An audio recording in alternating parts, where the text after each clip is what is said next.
আসসালামু আলাইকুম ওয়া রাহমাতুল্লাহ। আশা করি সবাই ভালো আছেন। আজকে আমি আপনাদের সাথে আলোচনা করব রক্তে কোলেস্টেরল বাড়ছে কিনা বুঝবেন যেভাবে সেই সম্পর্কে। যেসব লক্ষণে বুঝবেন শরীরে কোলেস্টেরলের মাত্রা বেড়েছে, আজকে সেই সম্পর্কেই আলোচনা করব। অনিয়ন্ত্রিত জীবনযাপন ও অস্বাস্থ্যকর খাদ্যাভ্যাসে যে অসুখগুলো সবচেয়ে বেশি হয় তার মধ্যে রক্তে কোলেস্টেরলের মাত্রা বেড়ে যাওয়া অন্যতম। শরীরে কোলেস্টেরল থাকলেই যে বিপদ এমন কিন্তু নয়। ভালো খারাপ দুই ধরনের কোলেস্টেরলের মধ্যে ভালো কোলেস্টেরল আমাদের শরীরের জন্য প্রয়োজনীয়। তবে খারাপ কোলেস্টেরলের মাত্রা বেড়ে গেলে তা অবশ্যই চিন্তার বিষয়। শরীরে খারাপ কোলেস্টেরল বেড়ে গেলে তা একটি দরজার মতো কাজ করে, যে দরজা দিয়ে সহজেই ঢুকে পড়ে আরও অনেক রোগ। তাই প্রথম দিকেই শরীরের খারাপ কোলেস্টেরলের পরিমাণ বেড়ে যাওয়া নিয়ন্ত্রণে না আনতে পারলে শরীরে নানা রকম রোগ ব্যাধি বাসা বাঁধতে পারে। উচ্চ রক্তচাপ ওবেসিটি তো আছেই, কোলেস্টেরলের কারণে হৃদযন্ত্রেরও ক্ষতি হতে পারে। অনিয়ন্ত্রিত জীবনযাপনে হ্রাস টেনে সুশৃঙ্খল জীবনযাপনের অভ্যাস গড়ে তোলার পাশাপাশি একটি সঠিক ডায়েট লিস্ট অনুসরণ করে সহজেই শরীরের খারাপ কোলেস্টেরল নিয়ন্ত্রণ করতে পারেন।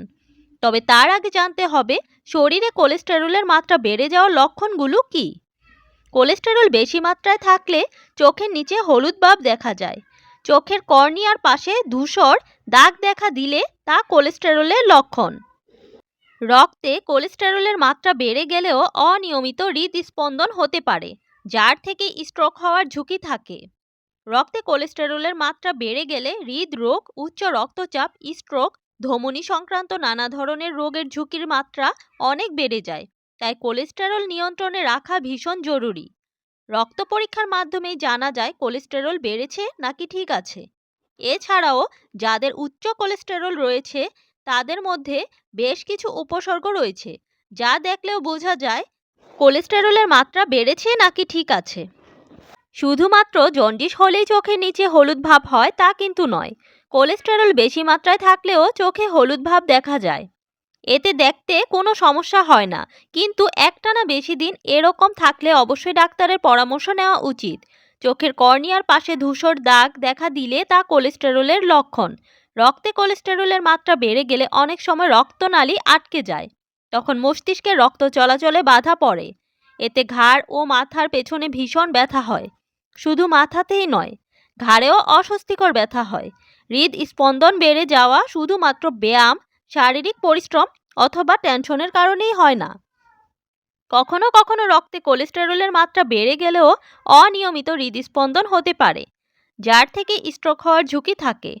অল্প হাঁটলেই পা যন্ত্রণা করছে, মাঝে মধ্যেই পা অবশ হয়ে যাচ্ছে, এই উপসর্গগুলো কিন্তু কোলেস্টেরল বৃদ্ধির ইঙ্গিত হতে পারে। দীর্ঘদিন ধরে মেদ জমার ফলে হৃদযন্ত্রের ধমনীর পথ সরু হয়ে যায়, ফলে সারা শরীরে রক্ত সঞ্চালন বাধাপ্রাপ্ত হয়। বিশেষ করে দেহের নিচের অংশে রক্ত চলাচলে ব্যাঘাত ঘটে, ঝিঝি ধরার মতো লক্ষণ দেখা যায়। চোখের চারপাশে ছোট ছোট মাংসপিণ্ড জমছে কিনা খেয়াল রাখুন।